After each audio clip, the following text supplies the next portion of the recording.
नमस्कार मित्रांनो, पुन्हा एकदा स्वागत आहे आपलं आपल्या लाडक्या YouTube चॅनलमध्ये ज्याचं नाव आहे लर्न लिफ्ट. तर मित्रांनो, आपण मागच्या व्हिडिओमध्ये बघितलं होतं फॉर्म एलिमेंट्स.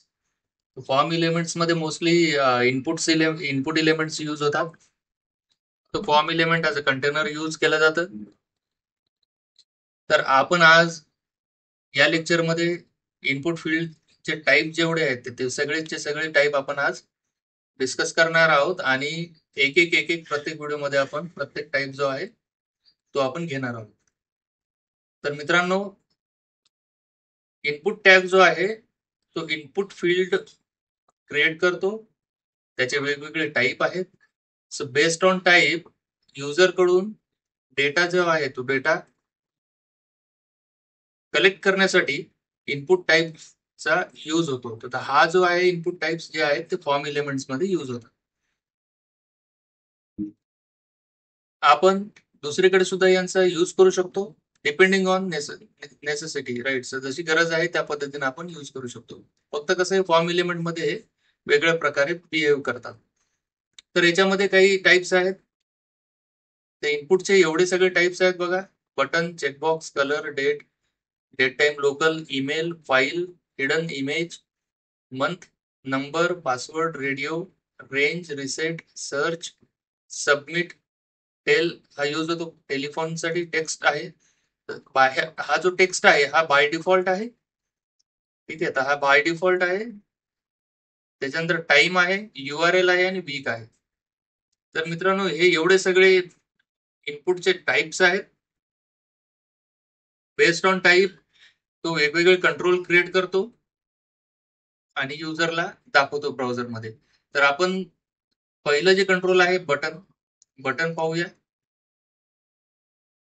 तर इनपुट टाइप बटन मित्रांनो. सो याचा जो टाइप आहे तो बटन, आणि हा काय करतो, हा जो टॅग आहे हा बटन क्रिएट करतो, क्लिकेबल बटन. तर जेव्हा युजर या बटनला क्लिक करतो तेव्हा आपण जावास्क्रिप्टद्वारे पुढच्या जे डायनामिक पुढचे जे डायनामिक आपण ऍड करू शकतो, डायनामिक कोड जावास्क्रिप्ट थ्रू आपण काही रन करू शकतो. आणि जर काही इव्हेंट्स वगैरे आपल्याला फायर करायचे असतील ते सुद्धा आपण करू शकतो. तर याचे काही ऍट्रिब्यूट्स आहेत. तर बटनचा ऍट्रिब्यूट आहे डिसेबल्ड. तर डिसेबल्ड जर असेल तर त्या बटनला आपण क्लिक करू शकत नाही. आणि याच्या काही इव्हेंट्स आहेत. ऑन क्लिक आहे, ऑन ब्लर आहे आणि खूप सारे इव्हेंट्स आहेत याचे, जे जावास्क्रिप्ट मध्ये यूज होतात आणि ते आपण सगळे जावास्क्रिप्टच्या कोर्समध्ये बघूया. तर आता मित्रांनो, वळूया आपल्या व्हिज्युअल स्टुडिओ कोडकडे. मी थोडा फॉन्ट साईज वाढवतो याचा, जेणेकरून तुम्हाला आणखी व्यवस्थित दिसेल. हे बघा मित्रांनो, तर इथे इनपुट टाइप बटन आहे. आता हे नॉर्मल बटन म्हणजे फक्त क्लिक सोबत आहे. इथे काही ऍट्रिब्यूट वगैरे दिलेले नाहीयेत. तर हा जो दुसरा एक्झाम्पल आहे तो आहे डिसेबल्ड ऍट्रिब्यूट सोबत. So, इथे आपण ऍट्रिब्यूट असा देतो डिसेबल्ड. आणि हा जो टॅग आहे इनपुट, हा सेल्फ क्लोजिंग टॅग आहे. याला काही क्लोजिंग टॅग असं वेगळा नाहीये, तो या सेल्फ क्लोजिंग टॅग आहे. त्याच्यानंतर जे इव्हेंट्स आहेत, ऑन क्लिक आणि ऑन ब्लर, आपण हे दोन इव्हेंट दिलेले आहेत. तर जेव्हा हा बटन डिसेबल्ड असेल तर त्यावेळेस त्या बटनवर ऑन क्लिक इव्हेंट हा काम करत नाही. जेव्हा काही आपण त्या बटनवर काही एपीआय कॉल वगैरे केलेत, समजा काही अशी काही रिक्वायरमेंट आली की एखादा युजर आहे, त्याला ऑथरायझेशन नाहीये की हा फॉर्म सबमिट करावा. तर त्या युजर आपण जावास्क्रिप्ट मध्ये कोड लिहितो जेणेकरून तो पर्टिक्युलर युजरने जर लॉग इन केला, बरोबर आहे, तर त्या केसमध्ये या बटनला आपण डिसेबल करतो. तर डिसेबल झाल्यानंतर तो जो युजर आहे तो या बटनला क्लिक करू शकत नाही, कारण की तो ऑथराईज नाहीये फॉर्म सबमिट करायला. बरोबर आहे मित्रांनो. तर त्या केसमध्ये आपण हा डिसेबल्ड ऍट्रिब्यूट देतो. तर डिसेबल्ड दिल्यानंतर हा ऑन क्लिक रिमूव्ह करायची गरज नाही, कारण की हा जो ऑन क्लिक आहे आपण एकदा दिलेला आहे, तो सर्वांसाठी राहणारच आहे. फक्त अनऑथराइज जे युजर आहेत त्याला आपण डिसेबल्ड देतो. जे ऑथराइज्ड आहेत ते लोक क्लिक करू शकतात. तर अशा पद्धतीचं आहे. तर आपण ब्राउझरकडे वळूया. तर ब्राउझरमध्ये मित्रांनो, हे थोडं झूम करतो मी. तर हा जो बटन आहे इनपुट टाइप बटन एक्झाम्पल, आता हा क्लिक इव्हेंट सोबत आपण दिलेला आहे. तर नॉर्मल बटन आहे. जेव्हा आपण याला क्लिक करू तेव्हा तो इव्हेंट फायर होतो आणि जे काही जावास्क्रिप्टचा कोड आहे तो रन होतो.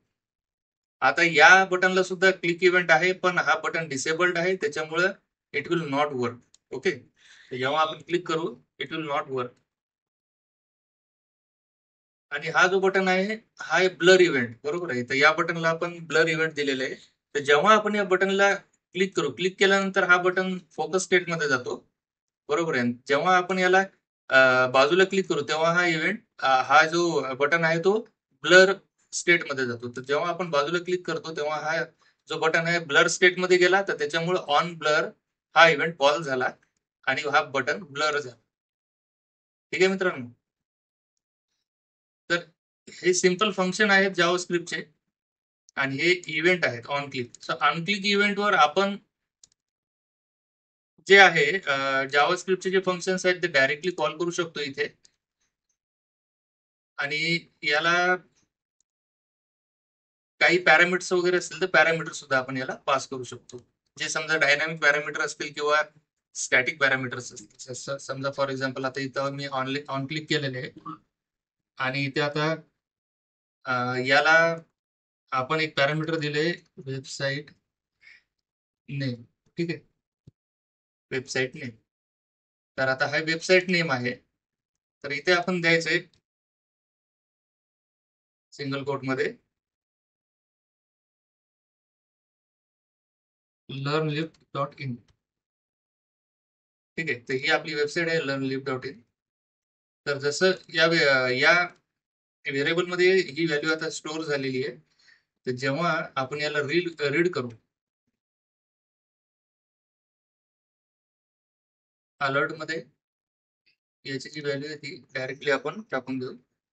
या अलर्टला आपण काढून टाकू.